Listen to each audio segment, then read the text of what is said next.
Oke.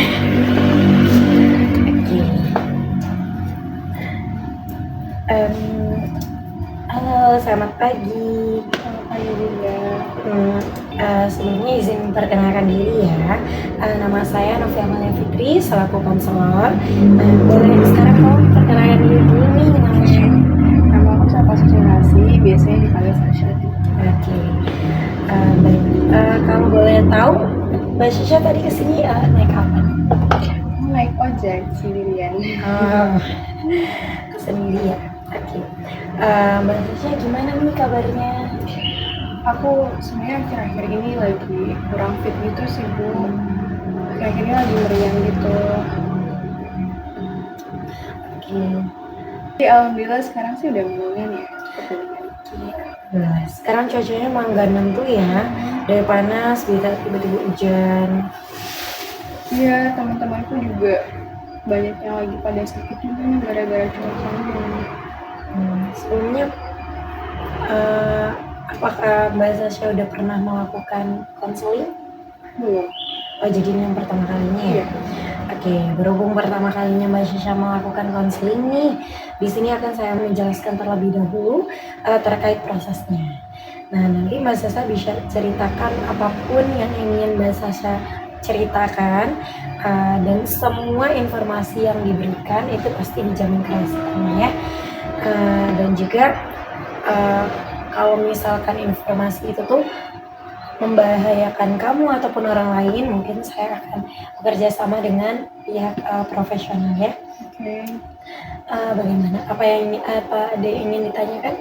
Enggak, saya rasa udah cukup sih Bu, sebenarnya. Oke. Nah, kalau terkait durasi juga itu ada 40 sampai 45 menit.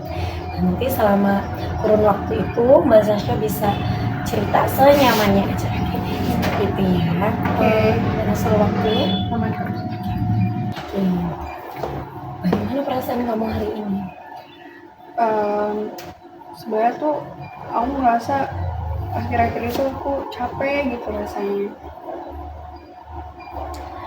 Capek ya. Boleh kamu jelasin lebih lanjut nggak? Alasan kamu ngerasa capek itu kira-kira?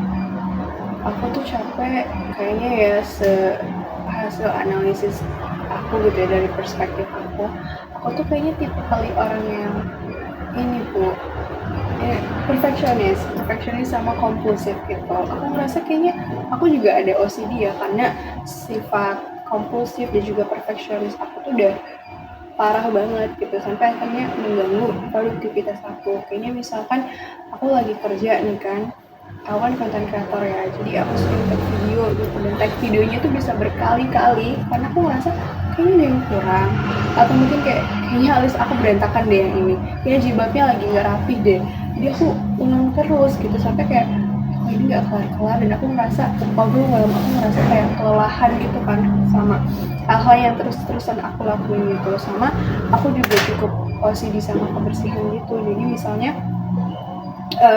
aku lagi tag video produk gitu kan, terus itu kan berantakan kan nanti.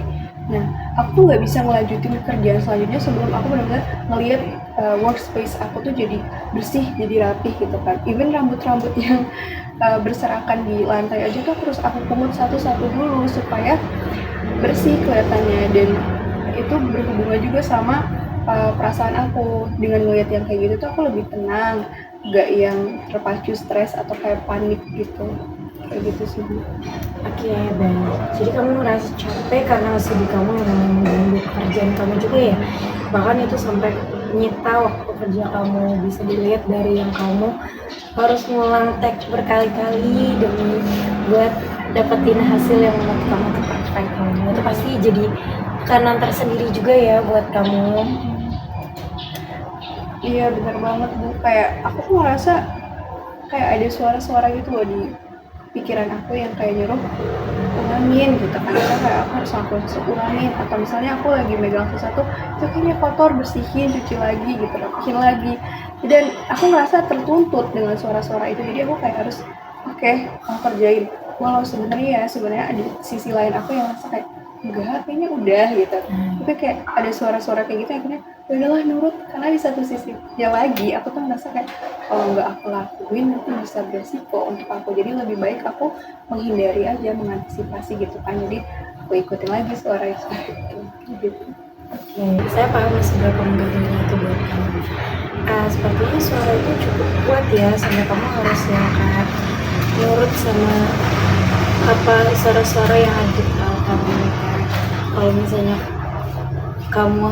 kamu di sisi lain punya pemikiran yang rasional ya, kalau kayak ini tuh udah bersih, ini tuh nggak apa-apa loh, tapi kamu tetap ngikutin suara-suara itu. Iya, karena aku kayak ngerasa aku perlu untuk menurutin itu daripada aku menanggung resiko yang mungkin hal-hal yang apa ya, maksudnya kayak adalah gitu kan, lebih baik aku ikutin aja daripada aku dapat resiko yang gimana gitu kan, nanti susahnya juga aku. Jadi ya aku terpaksa untuk menurutin semua pikiran-pikiran itu. Dan iya, satu lagi aku tuh jadinya kayak keteteran banget sama hal-hal yang perlu aku kejar, karena tadi kan hal-hal yang kayak gitu kan bikin aku tuh jadinya terhambat akan misalnya planning aku hari itu mau ngapain, atau mungkin kayak pekerjaan aku gimana. Tapi karena suara-suara itu yang menuntut aku untuk kamu bersihin dulu ini, kamu rapiin dulu ini, jadi kan itu terhambat kerja aku ya, jadi nggak produktif gitu, dan aku kewalahan untuk coba ngejar lagi gitu sama satu sisi. Oke, kamu pasti ngerasa kewalahan juga ya karena harus berada di situasi kayak gitu, situasi dua hal itu. Kamu merasa terjebak antara dua hal, pengen punya manajemen waktu terkait pekerjaan, tapi di sisi lain masih di kamu tuh bikin pekerjaan kamu tuh malah jadi sering ketunda, keganggu gitu. Iya, benar banget. Sebenarnya ya, pikiran rasional aku gitu kan, dari sisi jauh dalam diri aku tuh bilang kayak aku tahu ini tuh udah nggak wajar, nggak seharusnya kayak gini. Aku pengen gitu normal kayak orang-orang gitu kan, yang nggak dikit-dikit mikirin kayak wah itu kayaknya nggak perlu dirapihin, ini kayaknya orang-orang mah enjoy aja gitu loh. Tapi kenapa kok di satu sisi aku tuh kayak harus tertuntut untuk membereskan segala hal gitu kan, merapikan segala hal, membersihkan segala hal, yang akhirnya bikin aku terforsir, tubuh aku tuh jadi capek untuk ngelakuin tuntutan-tuntutan itu. Oke, saya ngerti sih seberapa sulitnya itu buat kamu ya. Apalagi kamu kayak tahu gitu loh kalau itu tuh gak seharusnya kamu turutin, tapi kamu harus ngikutin itu. Kamu kayak menyadari ada pola dalam diri kamu yang kontrol kamu, dan kamu ingin bebas dari pola itu tuh ya. Iya, aku mah pengen banget ya bebas, karena aku udah gak tahan lagi gitu harus terus-terusan kayak gini. Pekerjaan aku hambat gitu kan, terus aku jadi capek juga, aku nggak bisa enjoy sama kehidupan aku dan sebagainya. Enjoy palingan pas lihat oh udah rapi gitu kan, akunya tenang, tapi jauh tubuh aku tuh kayak fisik aku tuh nggak kayak gitu, pastinya dia capek banget. Saya paham sih yang untuk perasaan yang kamu rasain itu ya, Sya. Tapi Sya, dengan kamu punya keberanian datang ke sini aja untuk bisa memahami nih dan mengubah kebiasaan itu, bisa jadi langkah yang bagus loh buat kamu, karena kan berarti oke, aku nggak mau kayak gini dan aku pengen suatu perubahan untuk diri aku, dan itu satu kesadaran yang benar-benar dibutuhin ya, dan itu menurut saya itu langkah yang sangat bagus. Iya, makasih buat atas komplimennya. Tapi ya jujur sebenarnya aku kadang gini ngerasa takut gitu. Gimana kalau saya berubah malah jadi orang yang kebablasan, ceroboh, dan tidak disiplin gitu kan. Karena kan sekarang aku sangat terstruktur ya. Aku detail banget karena aku perfeksionis. Tapi kalau misalkan nanti aku ya udahlah gitu kan mencoba melepaskan itu, aku malah jadi kayak anak ceroboh dan disiplin. Aku jadi takut juga. Oke, Stefan, berarti kamu di saat pengen keluar dari pola itu, tapi kamu punya kekhawatiran gimana kalau misalnya kalau melepas kontrol itu malah bikin kamu tuh punya permasalahan gitu ya, permasalahan baru gitu ya. Oke. Iya, tapi sekarang malahan aku ngerasa kayak lebih dikendalikan sih dengan perasaan itu. Oke. Sasha, saya benar-benar ngerti ya betapa beratnya kamu ngejalanin hari-hari dengan perasaan itu. Karena sebenarnya itu tuh rasa capek yang kamu rasain, rasa tertekan itu sebenarnya manusiawi ya, karena ya itu hal yang wajar juga dan kamu bisa mengekspresikan perasaan kamu juga ya. Iya, aku tuh ngerasa kayak kadang semuanya tuh nyiksa banget gitu. Tapi aku nggak tahu harus mulai dari mana. Bingung. Oke, jadi kamu masih bingung nih langkah apa ke depannya yang mau kamu ambil ya.